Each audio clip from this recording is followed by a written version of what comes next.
ఇగో ఇంకొక తెలంగాణ రాష్ట్ర ప్రజలందరికీ ముఖ్యమైన అంశం ఇది.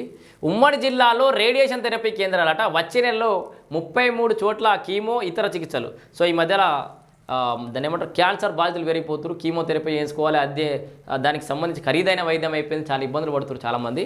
అయితే ఉమ్మడి జిల్లాల అన్నిట్లల్లో రేడియేషన్ థెరపీ కేంద్రాలు ప్రభుత్వం స్టార్ట్ చేయబోతుందట. వచ్చే నెలలో 33 చోట్ల కీమో ఇతర చికిత్సలు. రాష్ట్రంలోని మారుమూల ప్రాంతాలకు క్యాన్సర్ చికిత్సలను అందించేందుకు వైద్య ఆరోగ్య శాఖ సిద్ధమవుతోంది.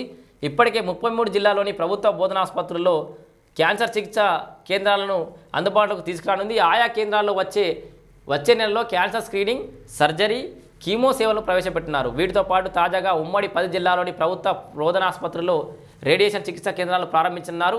ఈ సేవల కోసం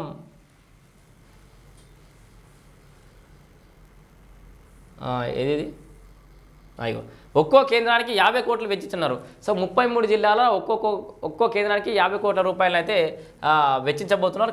కీమో రేడియేషన్ థెరపీ సేవలను సమర్థవంతంగా అందించేందుకు హైదరాబాద్లోని ప్రభుత్వ ఏఎన్జే క్యాన్సర్ ఆసుపత్రి ఆధ్వర్యంలో ఇప్పటికే జిల్లా ఆసుపత్రుల్లోని వైద్యులకు శిక్షణ ఇచ్చారు.